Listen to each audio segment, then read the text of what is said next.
Hello? Hi, Sabine. I need to see you so we can talk about some things in Parsifal's will. I know there's a lot to do, Roger, but not today.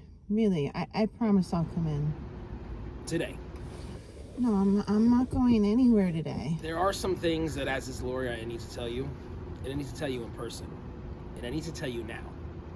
Come to lunch? If you can, I'll come to the house. You can't come to the house. I'm not cleaning it. That means you'll come to lunch. No, the worst thing you could tell me is that Parsifal left me nothing. This is all a joke, and he left me nothing when he died. And I'd be okay with that, honestly. Whatever it is, it can wait. It can. Sabine, really, come to lunch. Sure. Bye.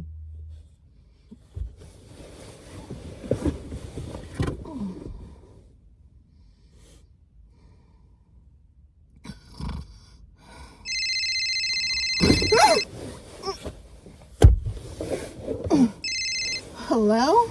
You're a half hour late. Does this mean you're standing me up? What? Sabine, are you awake? I'm sorry. I meant to come. I forgot. Listen, forget it. What do you know about Parsifal's family? Well, I know they lived in Connecticut, and they're dead. I know he changed his name from Petrie. If you're trying to break the news to me that he has some long-lost cousin who's looking for money, don't worry. I promise I can take this news well. I always thought of Parsifal as someone I knew fairly well, but there were a lot of things I didn't know. The same things, I guess, that you didn't know. So here's the thing. Parsifal's name wasn't Petrie. It was Guy Fetters. Guy Fetters? No, I think you're mistaken. He has a mother and two sisters in Nebraska, and as far as I can tell, the father is out of the picture. Dead or gone, I'm not sure which. We were together 22 years. I'm his wife. I think I know him better than you. That's the kind of thing that would come out after 22 years. I want you to know I'm sorry about all this. It's a hell of a thing, him not telling you. Everybody has their reasons, but I hardly think you need this now. I can't understand why he didn't tell me this. It leaves us to just imagine the reasons. Maybe these Fetter people wanted nothing to do with him. Maybe something happened to him. Maybe they mistreated him. They probably sent him away for being a homosexual. There isn't likely to be as much tolerance in Nebraska.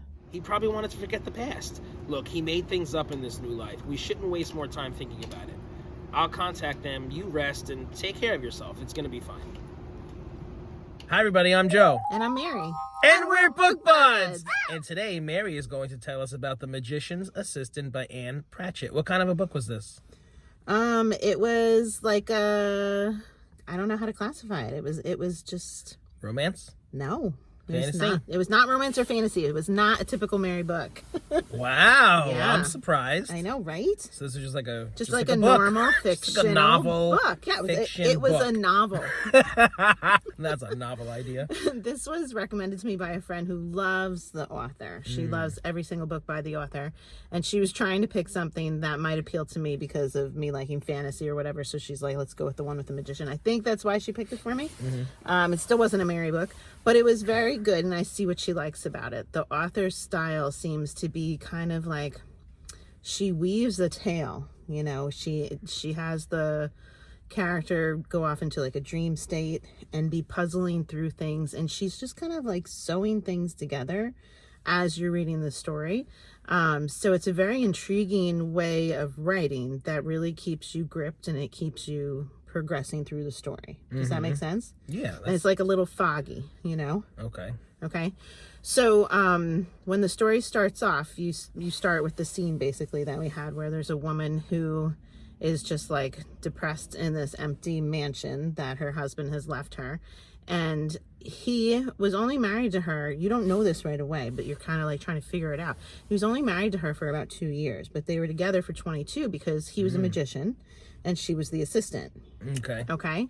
And he was gay, and he had a partner named Phan, Phan, who was Vietnamese, and it was the love of his life. And they all lived together in the house. And Phan keeps appearing to her in her dreams, and she's having like these communications with Phan about like, why didn't he tell me about his past and whatnot. But she's not talking to Parsifal. So Parsifal, she always loved him. She wasn't in love with him truly, but she like, her heart belonged to him, and like, you know, she was devoted to him with the whole magician thing and everything. But she really thought, like, I should know if he had family, and he told me his family was dead, you know? Like, this was like a painful thing in his history. I once asked him, you know, why don't we go visit your hometown? And he, like, shut it down. He was shocked, you know?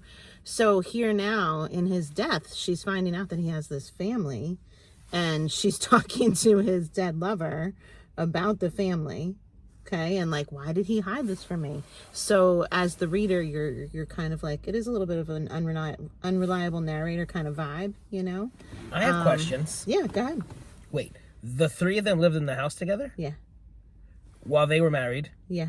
But he was with Fan? Oh, I think when did they get married? Yeah, I think they got married before Fan died. Fan was sick and was dying. She knew about Fan? Yeah.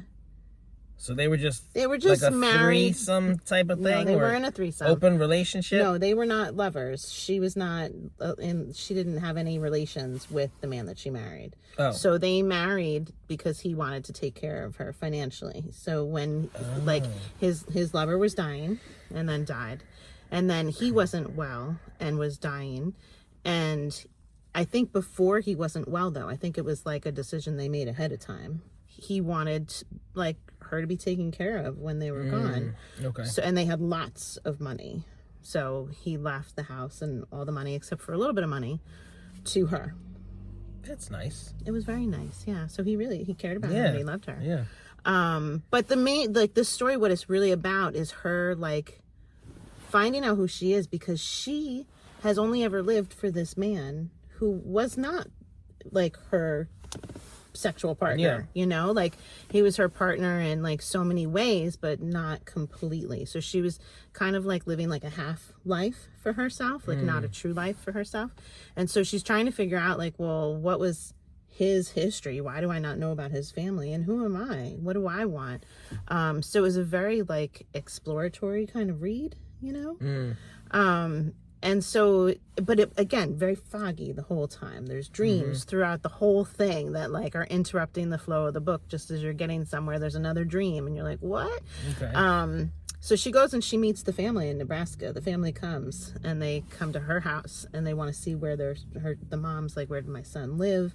You know, I thought maybe he was, like, gone forever from me. I didn't know if he was alive. The parents, the mom and the sisters saw him on TV one time as a magician, and they saw her as the assistant. So, like, they felt like they knew them, and they used to watch the tape every night, like watching the son and watching her every night. Wow. But they didn't know anything more, like, where was he and could they reconnect with him. So seeing his house and touching his things meant a lot to them. And then they left and went back to Nebraska, and they invited her to come for one of the family members' weddings. And they were like, come. And she stayed with them for, like, weeks and was, like, becoming a part of their family in a way that, like, he could have been, you know? And she was laying in his childhood bed, imagining him being, like, a teenager there, and what feelings he might have had, and, you know, looking over at the twin bed next to that one, thinking, like, if I was him, my sister would be sleeping there. And, you know, it was just really...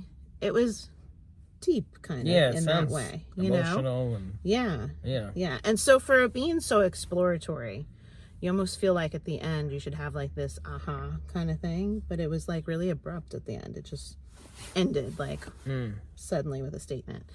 So it did feel like there could have been, like, more she could have given us. I ended up feeling like I wanted the story to continue a little bit more. Or even just wanted, like, an epilogue. I'm a person that's, like, a sucker for an epilogue. Yeah. You know? Yeah. So I always want to know that last little extra bit of, like, are they happily ever after? You want to make sure they're okay. Yes, and I didn't get that. But it was definitely intriguing. So I'm thinking this is the style that this author writes in. I'm guessing. I've only read this one book by her. Okay, that's my next question. Yeah, but I think she has others that are more popular, so maybe I'll have to check them out. Yeah, I definitely know the author's name. Yeah. Never read any. Are you gonna read more? You said you might check them out. Yeah, I might. It's not a true Mary book because, like, I really like fluff. This wasn't fluff. Yeah. So I'd have to be in the mood for something, like, a little bit more serious. Yeah. To read it again. Yeah. So does anybody have any Ann Patchett recommendations for Mary? Yeah, let us know. If you're enjoying Book Buds, give us a thumbs up. And share us with your friends. And subscribe to our channel, Book Buds! Hi, read this book too. It was stupendous. Yeah, let's pose. Okay, let's pose. This is the vase you're making? And Patchett. I don't know. GQ.